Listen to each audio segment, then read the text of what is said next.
What's up guys? So this is at 7 and it's so lovely to see your beautiful faces. Let's get this intro started. What are we waiting for?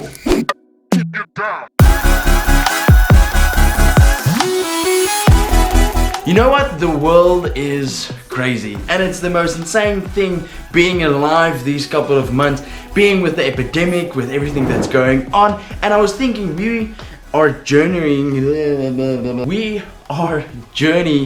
this I can't words today. With a journey. We're busy with the journey. This whole journey that is in the journey is the journey. And we've done some couple of Bible study plans. I can't English. Why can't I English? Anyway, I'm very excited. This has been a really cool week.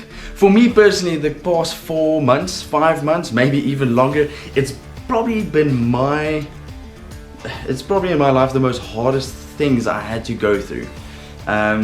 There's a whole other things that I can debate about, but I've actually went through those and I'm fine now. But for now, in my young adult life, it's been really an upside down world. And with everything that's happening in the world, I want to tell you guys a story. This story is straight out of the Bible. Obviously, it doesn't matter if you're a Christian or not a Christian. I think it will be so applicable for every single one of us in our lives. It changed mine forever. Now this story is in John 4. If you know John 4 and you're sitting there like, oh, okay, cool, it's Jesus at the well.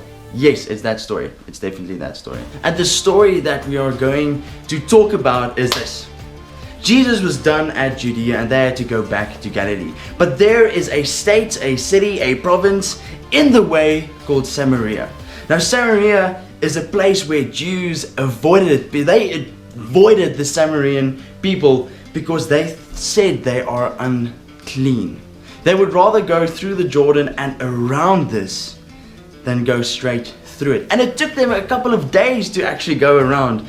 But they wanted to take that detour because they will be unclean if they are handed a pot or if one of these people touch them. Jesus came and they were walking up to Samaria and he's like, I want to go drink water at this pit. And there's this woman that sat there and he started talking to her. And if you know the story, if you don't know the story, Jesus sat and changed this woman's life. He told her, if you drink from me, you will be never thirsty again. And that's where most pastors and preachers go to the point then that Jesus changed our lives. And you know what? Yes, he does. But the thing that stand out for me the most is he came up to a city where people said it's unclean, we're going to walk around, and he said no, there are people waiting to be saved. Jesus came and he sat at the spit and he did one chat with one person and changed her whole world, where she went out into a city and testified it everywhere. One person changed a whole city. What can't we do? The same spirit that is in Jesus Christ that rose him up from the dead is in us. Maybe you need to make the change and say, you know what, I'm going to walk into this city. It's a story that is forever with me. In a time and a crisis like now, with people raging all over the world, I think it's necessary to see where can we look up to. And I chose a simple man from Nazareth named Jesus, who changed my perspective, who changed how I walk, and the change how I talk. One man just sat down and had an open, honest conversation. And then change a whole city. What can God do through you? Maybe there's a chat that you need to have that change your culture, that change your perspective, that change who you are. And for me, that man was Jesus. Because if you classify yourself as a Christian, then that's the person that we need to look up to. That's the person that we go, hey, check, that's what he did at a city where people said it's unclean. And he said, no, these people are amazing. They're wonderful. They are made by my Father.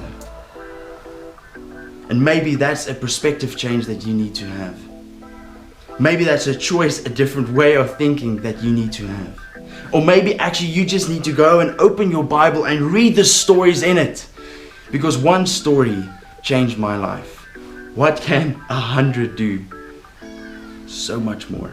So my question is, what can God do through you? The change starts by you.